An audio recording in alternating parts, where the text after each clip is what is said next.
अजित पवार यांनी शरद पवारांची साथ सोडत महायुतीशी जुळवून घेतलं। मात्र लोकसभा निवडणुकीत त्यांना मोठा फटका सहन करावा लागला। त्यांना फक्त एका जागेवर जिंकता आलं। त्यामुळे आता अजित पवार काय निर्णय घेणार याकडे साऱ्यांचं लक्ष लागून आहे। नमस्कार, मी रामेश्वर जामगे आणि तुम्ही पाहत आहात राजमुद्रा न्यूज लाईव्ह। लोकसभा निवडणुकीतील पक्षाच्या कामगिरीवर चर्चा करण्यासाठी राष्ट्रवादीचे अध्यक्ष अजित पवार यांनी गुरुवारी आढावा बैठक घेतली। या निवडणुकीत पक्षाला केवळ एका जागेवर जिंकता आलं।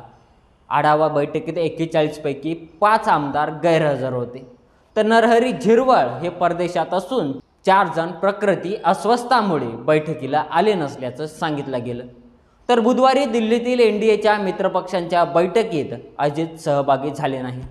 या घडामोडींमुळे अजित पवार यांच्या नेतृत्वाखालील राष्ट्रवादी काँग्रेसच्या भवितव्याबद्दलच्या चर्चांना उधाण आले आहे। शरद पवार पुन्हा एकदा पुतण्यावर वरचढ चढले आहेत। त्यांनी राज्यात 10 जागा लढवल्या आणि त्यापैकी 8 जागांवर त्यांनी विजय मिळवला। दुसरीकडे अजित पवारांच्या राष्ट्रवादीने 4 जागा लढवल्या आणि फक्त एकच जागा जिंकता आली। ज्या जागांवर त्यांना पराभवाचा सामना करावा लागला त्यात बारामतीचाही समावेश होता, जिथे अजित पवार यांच्या पत्नी सुनेत्रा पवार उमेदवार होत्या। सुप्रिया सुळेंनी त्यांचा मोठ्या मताधिक्याने पराभव केला। अजित पवार गट पुन्हा पवारांकडे जाणार का, या चर्चांना आता उधाण आलंय। अजितदादांची गतकाळातील चढाओढ आणि बंडखोरी लक्षात घेता ते पुन्हा शरद पवार गटात परतण्याच्या प्रयत्नात असल्याची चर्चा होत आहे। यासाठी त्यांचे आमदार मोठ्या संख्येने प्रयत्न करू शकतात, असंही एकीकडे मानलं जातं। जर असं झालं तर शरद पवार त्यांना पुन्हा स्वीकारणार की नाही हे पाहणं औत्सुक्याचं ठरेल। सध्या अजित पवारांकडे खूप कमी पर्याय उपलब्ध आहेत। 6 प्रमुख पक्षामधील महायुती विरुद्ध महाविकास आघाडी या लढतीत अजितदादाच्या पक्षाची कामगिरी सर्वात वाईट होती। त्यांना फक्त एकच जागा जिंकता आली। तर पवारांच्या पक्षाने इतरांच्या तुलनेत सर्वात कमी मतदारसंघात निवडणूक लढवली असली तरी त्यांनी 10 जागा लढवून 7 जागा जिंकल्या आहेत। लोकसभा निकालाचा परिणाम हा विधानसभा निवडणुकांवरही दिसून येणार आहे। या वर्षाच्या अखेरीस होणाऱ्या विधानसभा निवडणुकीत अजितदादांच्या विजयाची शक्यता तशी कमीच आहे।